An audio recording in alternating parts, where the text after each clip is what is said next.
Hey there, rebellious cuties. It's your favorite redhead rebel, Raven Witchwood. And have I got some scorching hot gossip for you? We're diving deep into Andor Season 2, Episodes 7, 8, and 9.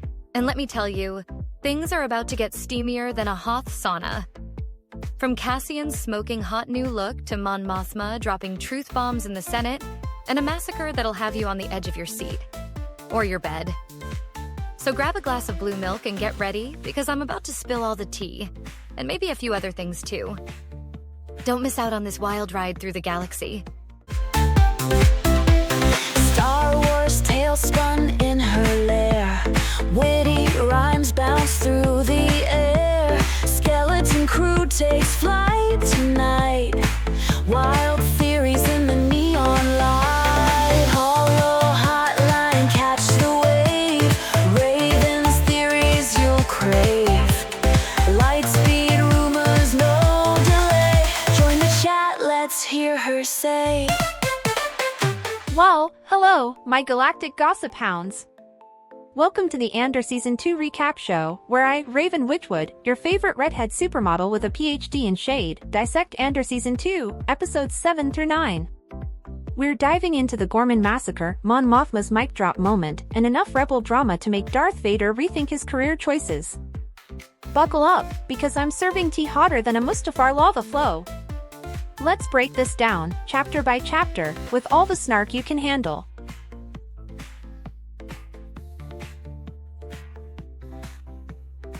Chapter 1, Episode 7 Messenger, or How to Ruin a Perfectly Good Shoulder.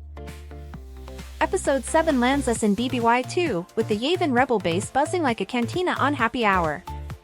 Cassian Andor's nursing a blaster burn. Ouch, someone get this man a back-to-patch. Luthen Rael, the galaxy's most mysterious antique dealer/spymaster, decides that Cassian's injury is just a flesh wound and sends him off to Gormon to take out Dedra Meero. Because nothing says rest and recovery like an assassination mission on a planet about to explode into rebellion.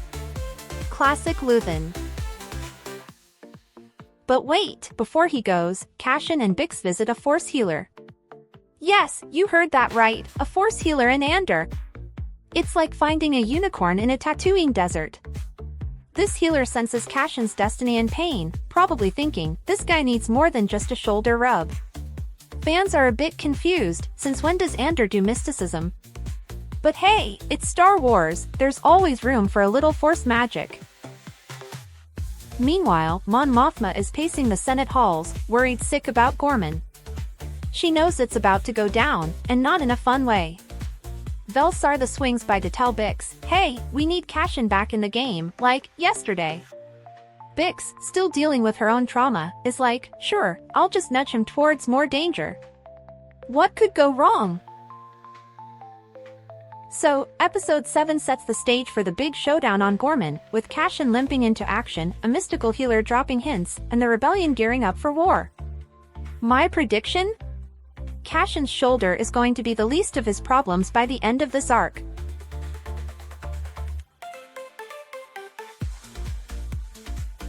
Chapter 2, Episode 8, Who Are You? More like, Who's Left Standing? Episode 8 is where the Empire shows its true colors, and by colors, I mean blood red. The Gormon Massacre is upon us, and it's more brutal than a wampa on a bad hair day. Peaceful protesters are mowed down by Imperial forces, and it's a scene straight out of a nightmare. Cassian's got Dedra in his sights, but before he can pull the trigger, all hell breaks loose. Cyril Karn, our conflicted Imperial simp, finally snaps.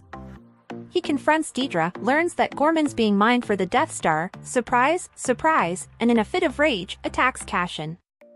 But plot twist, rebel leader Cara Rylance takes him out.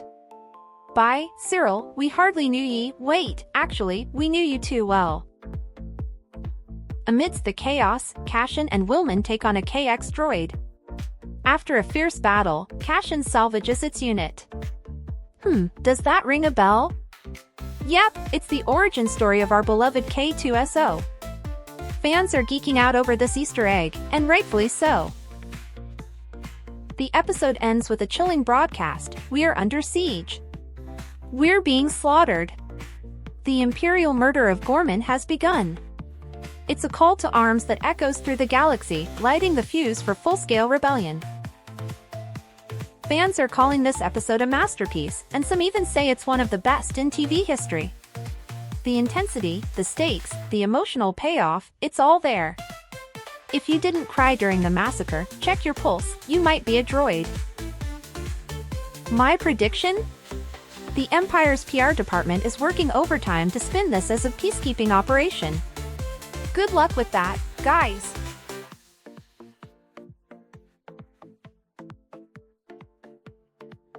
Chapter 3, Episode 9 Welcome to the Rebellion, Mon Mothma's mic drop. Episode 9 picks up with Mon Mothma taking the Senate floor and dropping truth bombs like they're going out of style. She calls out the Empire for unprovoked genocide on Gormon, but before she can finish, they cut her mic. Rude. It's like the galaxy's worst case of censorship. Enter Cassian, disguised as journalist Rooney Guja, love the alias, to help Mon escape Coruscant. He takes out an ISB agent without breaking a sweat, impressing Mon and probably making her wish she had a few more spies like him. Oh, and shout out to Melchor making a comeback in Gold Squadron, swooping in like the heroes they are. It's like a Rogue One reunion up in here. Back on Yavin, Bix leaves Cassian a message that's basically, it's not you, it's the rebellion. She chooses the cause over their relationship, which hits Cassian hard but also cements his dedication to the fight. Ouch, talk about a breakup via hologram. And just when you think it's over, K2SO's unit starts powering up. Get ready for some droid humor in the finale, folks. Fans are loving Mon's moment of defiance and the emotional depth of Bix's decision. The anticipation for the final episodes is through the roof. I predict that Mon Mothma starts wearing Rebel Queen t-shirts under her senatorial robes. Also, Cassian and K2SO become the galaxy's oddest couple. Ready to save the galaxy and your wallet? Dive into the Parody Planet Store universe where laughter is the ultimate power, not the dark side. Picture this. You're at a cosmic party and the universe throws code Raven your way, like a galactic Gandalf offering 10% off. Why join forces with Darth Vader's Sith Lord Vape pen shirt? One puff, and you've officially joined the cloud side. It's only $19, but with code RAVEN, it's the cost of a Jawa trading your sandworm jokes for spice. Or slip into a Star Wars dark coffee unisex tea and experience the Jedi Order of Cups, Cups of Joe, for the same out-of-this-world price. Order now and may the savings be with you.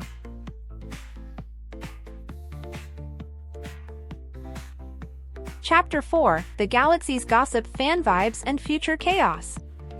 The fandom is ablaze with praise for these episodes, especially Episode 8, which some are calling the pinnacle of Star Wars storytelling.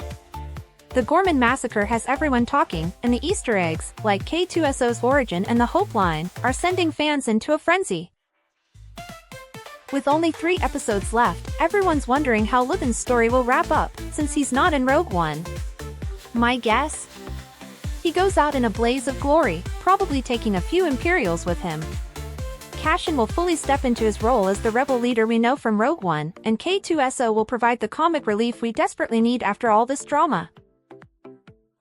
Hot take, the series ends with Cassian looking at the stars, saying, "I have a bad feeling about this," seamlessly leading into Rogue One. Cue the tears.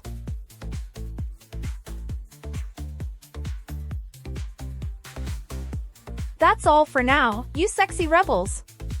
Andor's keeping us on the edge of our seats, and I'm dying to see how it wraps up. Stay tuned for our next Holo Hotline recap where we'll dissect those final epic episodes.